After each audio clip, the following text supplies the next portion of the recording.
반갑습니다. 독서 라이브에 오신 하모니안 여러분. 조화로운 삶, 조화로운 세상을 꿈꾸는 하모니안의 모임 독서 라이브 그리고 독서 50번째 시간입니다. 오늘은 책 시장의 빌런들 21장 200년 역사의 은행 단돈 1파운드에 팔리다 베어링스 은행 편을 준비했습니다. 오늘 본론 들어가기 전에 이거 한번 잠깐 이야기를 해보겠습니다. 2024년에 홍콩 ELS 사태라는 게 있었습니다. 굉장히 큰 금융사고였습니다. 손실액을 추정해야 되는데 무려 3조 원에서 6조 원 사이로 추정이 됩니다. 고객들의 돈이 그만큼 날아갔다는 거죠. 규모가 어마어마합니다. 너무 충격적인 사건이어서 언론이 계속 보도를 했는데 사람들이 잘 모릅니다. 왜냐하면 일단 홍콩 ELS, 홍콩도 모르겠고 ELS도 모르겠고 뭔지 모르겠기 때문입니다. 여기에 국민은행, 신한은행, 농협, 하나은행 등 대형 은행이 수조 원씩 걸려 있고 증권사들도 수십 군데가 걸려 있습니다. 5대 은행에 대한 금융감독원의 벌칙이 결정이 됐죠. 과징금을 물려서 그게 지금 조정되는 과정이 있습니다. 이 문제가 이제 최근까지도 금융권에서 꽤 핫한 뉴스 중에 하나인데요. 문제는 이게 뭔 사태냐를 설명하는 언론 보도를 이해하기가 어렵다는 겁니다. 제가 한번 머니투데이에 나온 기사를 읽어보겠습니다. 자, 여러분들께서 무슨 말인지 한번 알아들을 수 있는지 확인을 해보시기 바랍니다. 홍콩 ELS 사태는 2023-2024년 홍콩 H지수를 기초자산으로 한 ELS에서 대규모 손실이 현실화하며 발생한 사건이다. ELS는 주식, 주가지수 등 기초자산 변동의 연계에 투자손익이 결정되는 장외 파생 금융상품이다.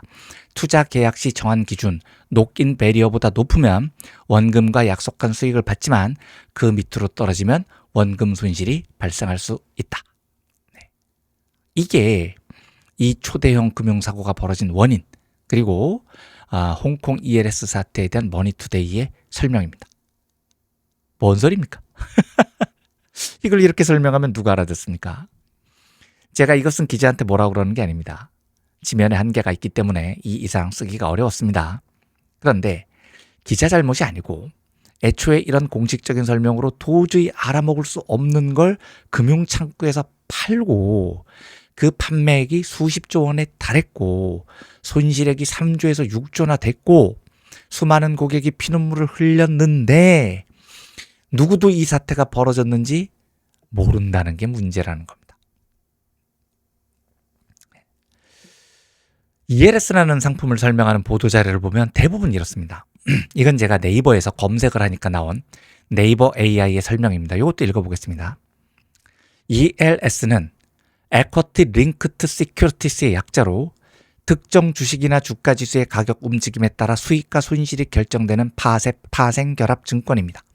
보통 기초자산이 일정 기준을 한 번이라도 건드리면 원금 손실 가능성이 생기는 락인과 기초자산이 일정 수준을 유지하면 만기 전 조기 상환되는 구조가 핵심입니다.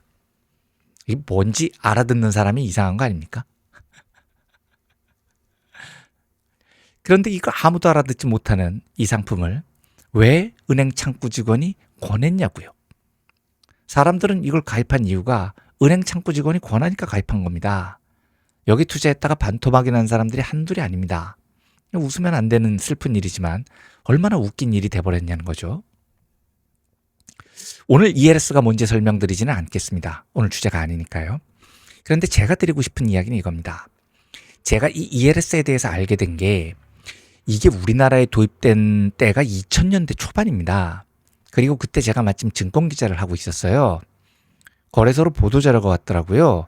ELS라는 상품을 개발했으니까 소개를 해달라고요. 그런데 상품 설명이 몇 줄이에요. 예? 그래가지고 제가 이걸 보고 도저히 이해가 안 되는 겁니다. 그 당시에 기사가 어떻게 됐는지를 제가 한번 읽어보겠습니다. 대우증권 원금 보장형 ELS 판매. 대우증권은 6월 30일부터 7월 3일까지 원금 보장형 주가 연계증권 ELS 4개를 각각 300억 원씩 판매한다.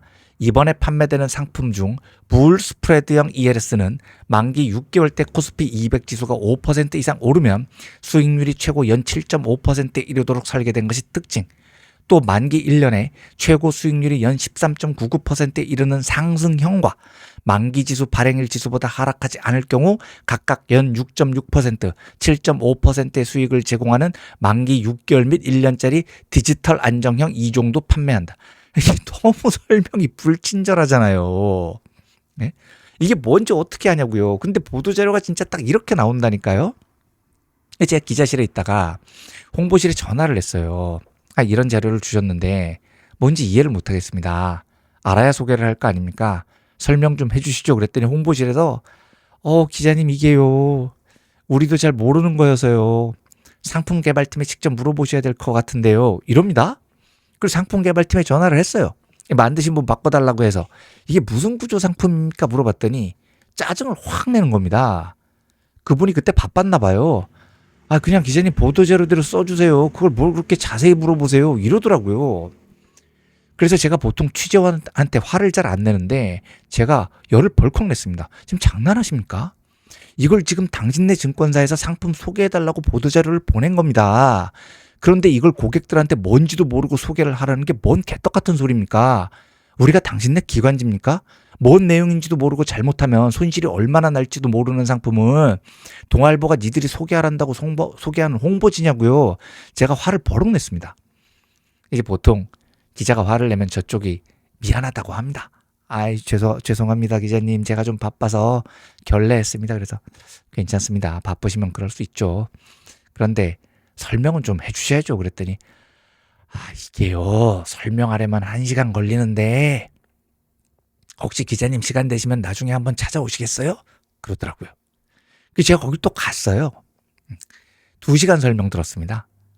제가 또 이해가 안 가면 꼬치꼬치 캐묻는 성격이거든요. 2시간 동안 뽕을 뽑아가면서 묻고 답하고 여기서 어떻게 기초자산에 숏을 걸고 여기서는 어떻게 롱을 걸고 이걸 진짜 꼬치꼬치 물어가면서 이해를 한 겁니다. 그리고 그 설명을 들은 다음에 나오면서 제가 느낀 생각이 뭐냐? 이걸 누가 이해해? 아니 명색이 증권 기자가 거기 들어가서 전문가한테 2시간 설명을 들어야 겨우 이해하는 걸 일반 투자자들이 어떻게 이해를 하냐고. 근데 이런 걸 팔아? 엄청 위험한 구간이 있는데도 야 세상 진짜 어떻게 돌아가냐. 무섭더라고요. 그러더니 결국 이게 20년이 지난 2023년에 사고가 터진 겁니다. 그래서 제가 과거에도 말씀드렸지만 이건 금융의 횡포입니다. 미국 하버드, MIT 출신 이런 애들이 월가에 모여서 수학 공식 막 써가면서 이런 복잡한 금융 상품을 만들어요. 민중들이 절대 이해할 수 없는 상품을요. 왜요? 우리가 몰라야 호구가 되기 때문입니다. 홍콩 ELS.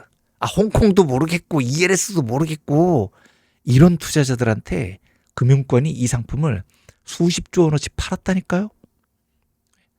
손실이 나면 전부 고객 책임입니다.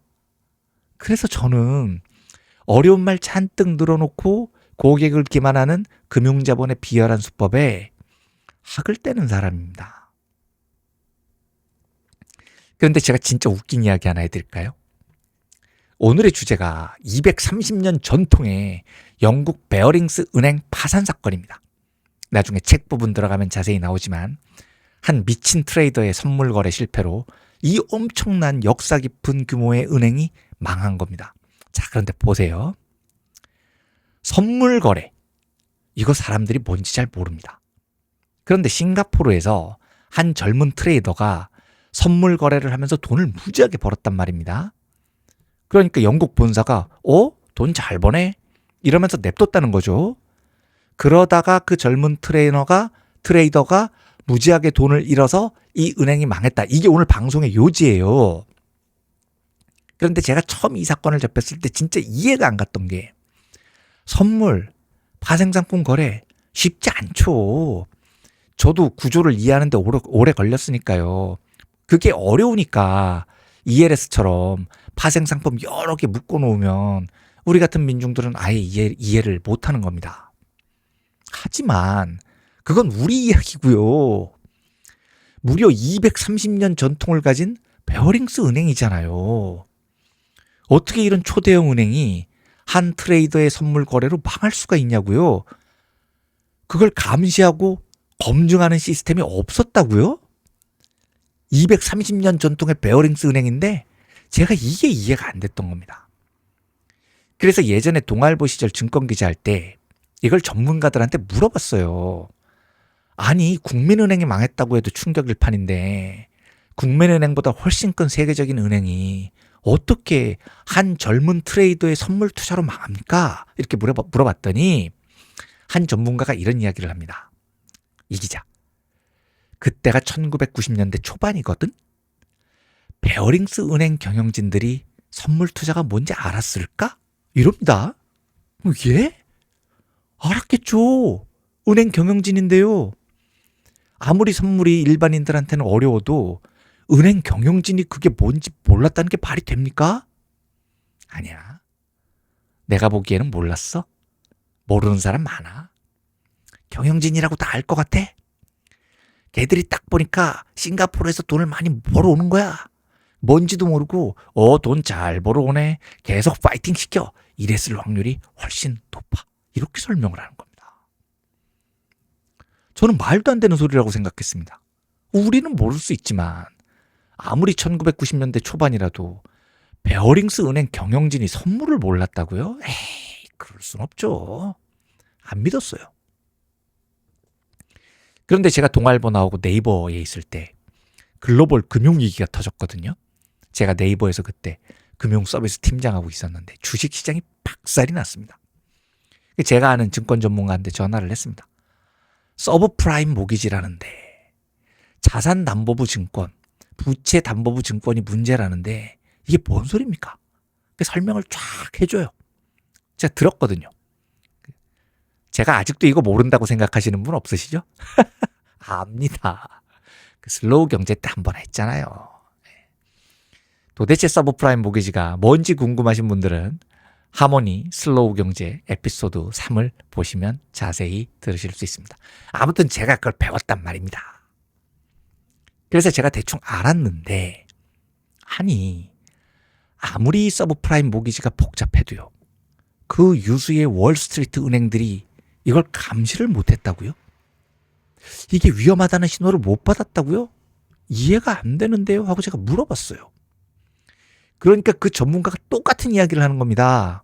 이 팀장님, 월스트리트 경영진들이 부채담보부 증권이 뭔지 알았을까요? 이래요. 예? 경영진이 몰랐다고요? 제가 보기엔 정확히 몰랐습니다. 밑에 애들이 서브프라임 모기지 만들고 부채담보부 증권 만들어서 돈을 막 벌어오니까 돈 잘 벌어오네. 파이팅 시켜! 이러고 결제했을 확률이 높아요. 이렇게 설명을 하는 겁니다. 진짜 어이가 없는 겁니다. 아니, 우리만 모르는 게 아니고 은행 경영자들이 몰랐다는 겁니다. 그래서 이후에 미국 쪽 자료를 쭉 찾아보니까 진짜로 월스트리트 경영진들이 뭐 부채담보부 증권이 이런 어려운 말들의 상품 구조를 정확히 몰랐다는 거예요. 물론 기본 구조 정도야 알았겠죠. 예? 그런데 뭐 안으로 들어가면 엄청 복잡한 것들이 많이 나오거든요. 예. 몰랐다는 겁니다. 미국 자료에 이런 말들이 나와요. 경영진들이 실무진들한테 야, 이거 안전해? 예, 안전합니다. 시뮬레이션 돌렸더니 트리플 A, AAA 나왔습니다. 안전하다는 거지? 예, 안전합니다. 오케이, 진행시켜. 이랬다는 겁니다. 제가 그 자료 보고 진짜 이 새끼들이 미쳤구나 싶었습니다. 그래서 이때 월스트리트에서 나온 유명한 말이 척 프린스라고 시티은행 CEO가 남긴 말인데, 음악이 계속 나오는 한 춤을 춰야 한다. 이런 말입니다. 위험한지 안 위험한지 몰라요, 얘들도. 그런데 일단 거기서 돈을 벌고 있으면 우리도 그걸 무조건 따라 해야 된다는 겁니다. 음악이 나오면 춤을 춰야 돼요. 그걸 안 하면 경쟁사한테 밀리니까요.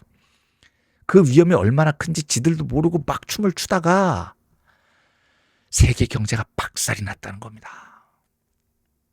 금융이 복잡해진다는 게 이렇게 위험한 일입니다. 자, 이제 책으로 돌아오겠습니다. 제가 이 책에서 시작을 오징어 게임으로 열었습니다.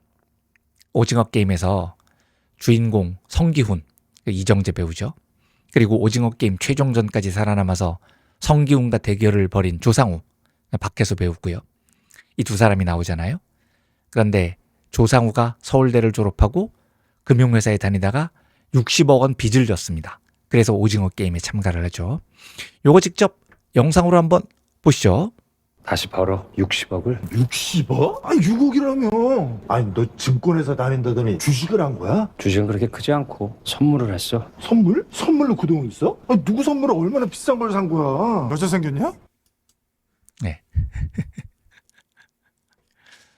여기서 피식하고 웃으신 분은 선물이 뭔지 대충 아는 분이죠.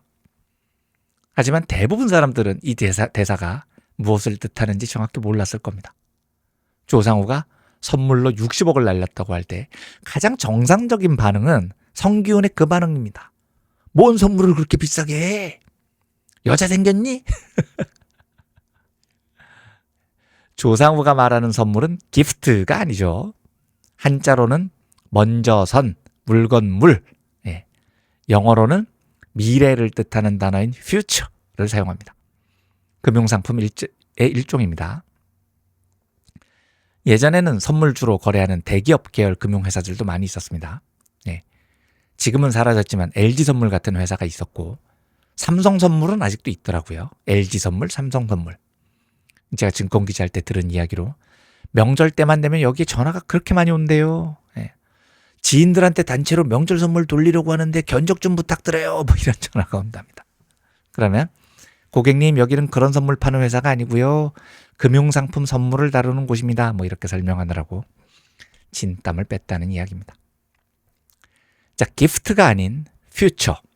오늘 다룰 선물입니다. 이게 뭔지 이해하기 위해서는 레버리지라는 금융 용어를 먼저 이해해야 됩니다. 레버리지. 원래 뜻은 지렛대입니다. 한쪽을 조금만 눌러도 나머지 한쪽이 확 크게 움직이는 지렛대. 예를 들어서요. 저한테 1억 원이 있어요. 그 다음에 4억 원을 은행에서 빌려요. 그래서 5억 원짜리 아파트를 샀다고 가정해 보겠습니다. 자주 있는 일이잖아요. 대부분 사람들이 집을 살 때 이렇게 주택담보대출 받아서 사잖아요. 그런데 아파트 가격이 10%가 떨어져서 5억 원에서 4억 5천만 원이 됐습니다. 이러면 이 사람의 투자 수익률은 마이너스 10%일까요? 5억에서 5천만 원 떨어졌으니까 마이너스 10%지 라고 간단하게 생각하시면 안 되는 게 이 사람의 원래 재산은 1억 원 뿐이었습니다. 나머지 4억 원은 빌린 돈이었어요. 투자한 돈은 1억 원이었다고요. 따라서 5억 원짜리 아파트가 4억 5천만 원으로 하락을 하면 이 사람의 순수한 재산은 5천만 원밖에 안 남습니다. 원래 자기 돈은 1억 원 뿐이었고 나머지 4억 원은 은행에 갚아야 되니까요. 그러면 이 사람의 투자 수익률은 마이너스 50%입니다. 1억 원 투자했는데 5천만 원 남았으니까 반토막이 난 거죠. 그러니까 아파트 가격은 10%밖에 안 떨어졌는데 이 사람 투자 수익률은 5배가 늘어서 마이너스 50%가 된 겁니다. 반대로 아파트 가격이 10% 올라서 5억 5천만 원이 돼도 비슷한 겁니다. 이 사람 수익률은 10%가 아니에요. 50%입니다. 원금이 1억 원이니까요. 그런데 번 돈이 5천만 원이잖아요. 따라서 내 돈은 1억 5천만 원이 된 겁니다. 1억 원이 1억 5천만 원이 됐으니까 수익률이 50%입니다. 이게 바로 지렛대 효과, 레버리지라는 겁니다. 부동산 가격은 고작 10% 오르내렸을 뿐인데 수익률은 5배로 벌어져요. 마이너스 50에서 플러스 50까지 왔다 갔다 하는 현상이 생깁니다. 오늘의 주인공 선물, 이 퓨처가 바로 금융시장에서 거래되는 대표적인 레버리지 상품입니다. 이게 뭔지 제가 알아요. 압니다, 제가. 그런데 이걸 설명하려면 오늘 하루 다 가야 됩니다. 그래서 생략하겠습니다. 모른다고 생각하시는 거죠, 아직도?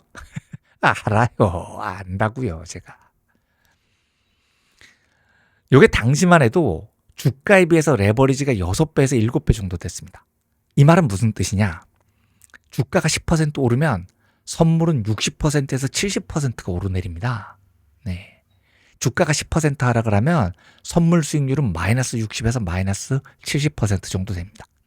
당시 얘기입니다. 요즘은 레버리지가 더 높아졌습니다. 10배 넘더라고요. 아무튼 주가 변동폭에 비해서 선물 수익률 변동이 어마어마하게 크다는 겁니다. 그래서 이걸 해본 사람들이 하는 한결같은 말이 있습니다. 한 번 선물에 손을 대면 절대로 주식 못합니다. 왜요? 시시하거든요. 그만큼 선물 투자가 도박성이 강합니다. 한 번 예상이 딱 적중하잖아요. 수익이 어마어마합니다. 짜릿하다고 그러더라고요. 실제로 제가 본 충격적인 사건은 2001년 9.11 테러 때 그때 증권 기자였거든요. 옵션이라고 선물을 기초로 해서 또 도박을 하는 파생 상품이 있습니다. 그런데 갑자기 9.11 테러가 터지니까 그날 우리나라 증시가 박살이 났습니다. 이때 주가가 떨어진다 쪽에 돈을 건 금융상품 중에 옵션 매수, 롱풋이라고 불리는 게 있습니다. 그 중에 하나가 대박이 터졌습니다. 뭔지 모르셔도 돼요. 근데 대박이 났다는 것만 들으시면 됩니다. 원래 이런 건 투자하는 것도 아니고 그냥 복권 사듯이 하나 사는 거거든요. 대박 터지면 좋고 아니면 원금 다 날리는 겁니다. 복권 시스템인데 뜻밖의 9.11 테러가 터지고 주가가 폭락을 하면서 주가가 떨어지는 쪽에 배팅을 한 복권 중 하나가 하루에 500가 올랐습니다. 500요. 10만 원 투자했으면 5천만 원이 된 거고 100만 원 투자했으면 하루에 5억 원을 번 겁니다. 그러니까 이런 것처럼 하루에 500배가 튀는 일이 현실 세계에서 벌어지는데 주식을 누가 하겠냐고요. 나 주식으로 뭐 10% 벌었어. 간에 기별도 안 가는 겁니다. 그래서 선물 옵션에 손을 대면 도박에 중독되는 것처럼 중독됩니다. 오죽하면 선물 시장은 국가가 공인한 초대형 도박장 이런 말까지 나돌았다니까요. 자, 오늘의 주인공 베어링스 은행입니다. 세계적인 금융 강국을 둘 꼽으라면 단연 미국과 영국이죠. 월스트리트와 시티 오브 런던 세계 양대 금융의 축입니다. 이런 금융 강국 영국에서 1990년대 중반까지 6위의 위치를 자랑했을 정도로 거대했던 베어링스 그룹의 주축 계열사가 바로 베어링스 은행입니다. 근데 이 은행은 은행의 규모도 규모인데 역사가 요구합니다. 은행의 역사가 되게 중요해요. 왜냐하면 은행이라는 곳이 제품을 만들어서 파는 곳이 아니잖아요. 신뢰를 장사 미천으로 삼는 곳입니다. 우리가 은행에 돈 맡길 때 자동차 사는 것처럼 품질 비교해서 사는 거 아니잖아요. 어디가 안 망할 것인가 이걸 보고 돈을 맡기는 겁니다. 신뢰가 가장 큰 자산인데 이런 신뢰를 얻기 위해서는 역사가 중요하죠. 어느 날 제가 은행 만들어서 완배은행 이용하세요 이러면 여러분들 이용하시겠습니까? 하모니앤드 캐시는 농담인 겁니다. 그런데 베어링스 은행은 이 역사를 가진 은행입니다. 베어링스 은행의 주요 고객 중에 엘리자베스 2세 여왕도 있었습니다. 그래서 여왕의 은행, 더 퀸스 뱅크라는 별칭도 얻었습니다. 혹시 그 80일간의 세계 일주라는 소설 보셨습니까? 이 소설에서 주인공이 내기 판돈을 맡긴 은행도 베어링스 은행입니다. 소설 몽테크리스토 백작에서 주인공이 종종 이용했던 은행도 바로 이 은행입니다. 그런데 이 유서 깊은 은행이 1995년 진짜 그야말로 한순간에 망합니다. 당시 베어링스 은행의 빚이 10억 달러. 우리 돈으로 1조 원이 넘었습니다. 1995년에요. 더 충격적이었던 건 베어링스 그룹이 통째로 네덜란드 최대 금융그룹인 ING 그룹에 팔렸는데 팔린 가격이 고작 1파운드. 우리 돈으로 2,000원도 안 되는 금액이었습니다. 삼성전자가 한 5,000원에 팔린 거하고 비슷합니다. 거저 넘어간 거죠. ING 그룹이 베어링스 은행을 인수하는데 빚이 너무 많으니까 우리가 그 빚 다 떠안을 테니까 공짜로 넘겨. 공짜는 좀 그런데요. 그래? 그러면 1파운드에 넘겨. 이런 과정을 거쳐서 치욕적인 가격에 그 유구한 역사를 가진 금융그룹이 팔려나갔습니다. 어떻게 이런 일이 벌어졌을까요? 아까 말씀드렸듯이 이유는 단 하나. 베어링스 은행이 오징어 게임 조상우처럼 선물을 했는데 여기서 망했다는 겁니다. 조상우는 60억을 날렸는데 베어링스 은행은 230년 역사의 은행 전체를 날려먹을 정도로 망해버렸습니다. 1995년에 은행이 파산했는데 직전해인 1994년까지 베어링스 은행에 아무 문제가 없는 것처럼 보였습니다. 문제가 없는 게 아니고 오히려 실적이 꽤 잘 나왔어요. 왜 실적이 잘 나왔느냐? 당시 아시아를 대표하는 증시가 일본이었고 베어링스 은행에는 일본 선물 시장의 최대 스타라고 불렸던 닉 리슨이라는 젊은 펀드 매니저가 있었기 때문입니다. 베어링스 은행이 아시아 시장 거래 늘리겠다고 1992년에 싱가포르 지사를 설립하거든요. 그리고 이때 리슨이 싱가포르로 파견이 돼서 거기에서 일본 증시 선물을 집중적으로 거래를 합니다. 그런데 이게 레버리지가 엄청 높은 상품이라고 말씀드렸잖아요. 여기서 떼돈을 벌어요. 리슨 초창기 활약이 눈부셨습니다. 싱가포르 지사가 설립 첫 해 1,000만 파운드가 넘는 수익을 올립니다. 이듬해인 1993년에도 싱가포르 지사가 베어링스 전체 은행 수익의 5분의 1을 기록할 정도로 잘 나갔습니다. 파산 직전해였던 1994년에도 리슨은 상반기에만 700만 파운드가 넘는 돈을 회사에 벌어줬습니다. 그러니까 이때 이 리슨이라는 젊은 트레이더의 영향력이 어느 정도였냐면 싱가포르에서 거래되는 일본 증시 선물 거래량의 25%가 리슨 혼자의 손에 좌우됐다는 말이 있었습니다. 이때 리슨에게 붙은 별명이 트레이딩 플로어의 마이클 조던. 진짜 슈퍼스타였던 거죠. 문제는 1995년에 일본 역사상 최대 규모의 지진이라는 고베 대지진이 발생하면서 시작이 됐습니다. 그 선물이라는 거 짧게 말씀드리면 도박을 하는 겁니다. 너 주가 오르는 쪽에 걸래? 내리는 쪽에 걸래? 얼마 걸래? 이렇게 배팅을 해요. 그래서 오르는 쪽에 걸었는데 주가가 오르면 내리는 쪽에 건 사람들로부터 돈을 받아옵니다. 그러니까 완전 홀짝 같은 거죠. 예. 문제는 이 도박의 레버리지가 너무 높다는 겁니다. 주가가 10% 움직이면 내가 버는 돈은 주가의 7배에서 8배인 70에서 80%까지 벌 수 있었어요. 이르면 주가가 10% 떨어졌을 때 70에서 80%까지 떨어질 수도 있었습니다. 이게 얼마나 무섭냐고요. 증시에서 하한가를 맞아도 죽고 싶거든요. 근데 그래봐야 30%예요. 그런데 막 하루에 50%, 60%, 70%씩 날린다고 생각을 해보십시오. 사람 돌아버리는 정도가 아니고 진짜 죽고 싶은 지경까지 갑니다. 그런데 1995년 초 리슨이 일본 증시 전망을 밝게 본 겁니다. 그리고 선물 시장에서 거액을 주가가 오르는 쪽에 배팅을 합니다. 그런데 1월 17일 문제의 고베 대지진이 터졌습니다. 대지진이 터지니까 주가가 박살이 났겠죠. 이날 도쿄 주가 지수가 하루 만에 6%가 폭락했거든요. 그런데 문제는 리슨이 오르는 쪽에 배팅을 했단 말입니다. 예? 주가가 6% 폭락했다. 이러면 적게 잡아서 7%, 6, 7은 42. 거의 하루 만에 42% 손실을 본 겁니다. 하루 만에 재산이 반토막이 난다니까요. 도박장에서 돈 잃으면 속된 말로 눈이 뒤집히거든요.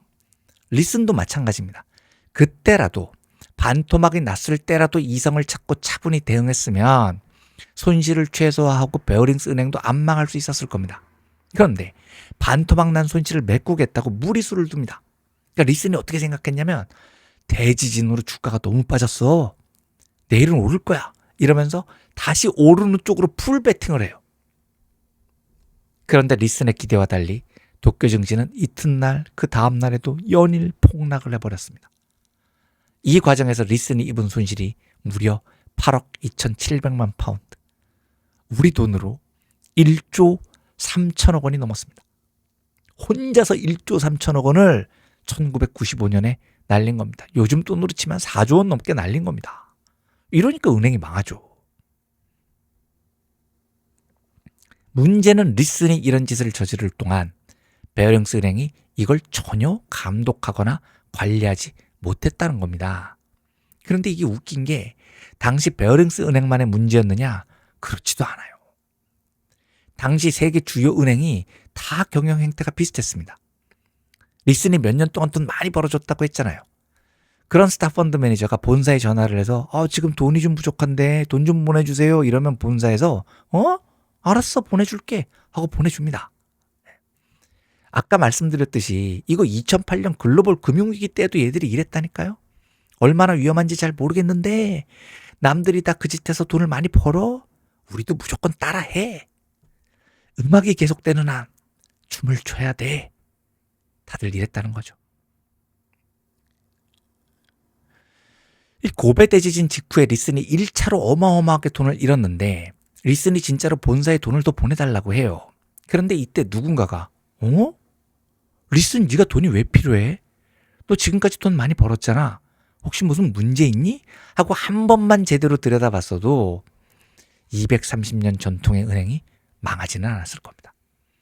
그런데 리슨이 기술적으로 잠깐 돈이 비어서 그래요. 보내주세요. 금방 돌려드릴게요. 이랬더니 본사가 그래? 리슨이 보내달라면 보내줘야지.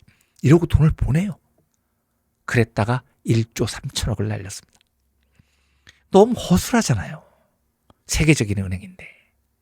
문제는 다른 은행들도 다 그렇게 허술했다는 겁니다.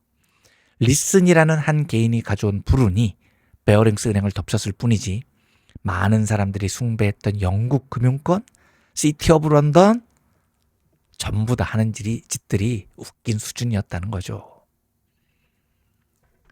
그래서 이 사건 이후에 세계 주요 대형 금융회사들이 직원들을 어떻게 관리해야 되는지, 위험성이 높은 상품에 투자할 때 어떤 원칙을 지켜야 되는지 이런 규칙들을 정비해 나가요. 베어링스 은행이 망한 대가로 소잃고 외양간을 고치기 시작한 겁니다. 제가 아까 말씀드렸지만 우리나라에서도 비슷한 일이 벌어졌다니까요. 언제냐면 2001년 9.11 테러 때입니다. 풋옵션 매수해서 505배 로또 터진 그날이요. 그냥 생각을 해보세요. 누군가가 505배 로또를 맞았다는 게 무슨 말이겠습니까? 누군가가 그만큼 쪽박을 찼다는 이야기입니다. 밤사이에 9.11 테러가 벌어졌잖아요. 저는 그때 선물이 뭔지 잘 몰랐거든요. 초짜 증권 기자여가지고요. 아침에 그날 증시가 안 열렸습니다. 개장하면 하한가 무더기가 불을 보듯 뻔하니까 투자자들 좀 진정하시라고 증시를 오전 9시에 못 열고 정오 지나서 열었습니다. 그런데 그게 효과가 있습니까? 장이 딱 열리니까 말 그대로 전 종목 하한가였습니다. 종합지가 지수가 12.02% 폭락했다니까요. 체감이 잘 안 되시죠? 당시 하한가가 지금과 다르게 마이너스 15%였습니다. 그런데 코스피 지수가 12% 떨어졌다? 그냥 모든 종목이 하한가였다고 보시면 됩니다. 저도 그날 취재하느라고 정신이 없었습니다. 기사를 써야 되니까요. 그런데 다음 날 들은 이야기인데 9월 12일 아침 장이 열리기 전에 선물 투자자들 중에서 오르는 쪽에 배팅한 펀드 매니저들이 있었을 거 아닙니까? 다들 진짜 자살하러 갈 뻔했다는 겁니다. 시장이 열리면 이 사람들은 그냥 죽어요. 칼날이 목으로 들어오는데 이게 서서히 들어오는 겁니다. 피할 방법이 없어요. 그냥 멍하니 앉아서 이렇게 내가 죽는구나. 칼이 목으로 쓱 들어오는 걸 기다려야 되는 처지인 겁니다. 제가 그래서 그때 아니 아무리 그래도 주가지수가 12% 떨어졌는데 그리고 전 종목의 하한가마저도 15% 손실인데요. 뭘 그런 걸로 사람이 죽습니까? 손실이 작다는 게 아니라 15%로 사람까지 죽을 일이 아니잖아요. 재기를 누릴 수 있잖아요. 이렇게 전문가들한테 물었더니 답이 이 기자, 내가 자살하고 싶은 심정을 느꼈다고 얘기를 한 사람들은 주식 투자한 사람들이 아니야. 선물 투자자들이야. 그러더라고요. 그래서 제가 그때 선물이 뭔지 공부를 하기 시작한 겁니다. 그리고 알았죠. 선물의 레버리지가 주가의 7배. 그날 주가지수가 2% 빠지면 손실률이 80%입니다. 80%면 쪽박 찬 겁니다. 원금 대부분 날린 거예요, 하루 만에. 여러분 진짜 웃긴 게요. 손실률이 80%잖아요. 자, 100만 원이 20만 원이 된 겁니다. 그러면 20만 원이 다시 100만 원이 되려면 80% 수익을 올린다고 될까요? 안 됩니다. 20만 원이 있는데 80% 수익 올려봐야 16만 원 더 붙는 거예요. 내 원금 100만 원 못 찾습니다. 손실이 80%라면 그걸 만회하려면 수익은 400%를 올려야 됩니다. 그래야 20만 원이 100만 원이 됩니다. 손실이 그래서 무섭습니다. 반토막 났다는 말 자주 하잖아요. 손실률이 마이너스 50%가 된 거죠. 손실률 마이너스 50%일 때 이걸 만회하려면 수익률이 50%면 될까요? 안 됩니다. 수익률은 100%여야 됩니다. 손실률 마이너스 50%라는 건 100만 원이 50만 원이 됐다는 거잖아요. 그런데 그 50만 원이 100만 원이 되려면 수익률이 더블이 나야 됩니다. 100%가 돼야 또 원금을 찾을 수 있어요. 그래서 손실을 한번 크게 입는 게 충격적인 겁니다. 마이너스 80% 손실이요? 만회가 안 돼요. 그냥 망한 겁니다.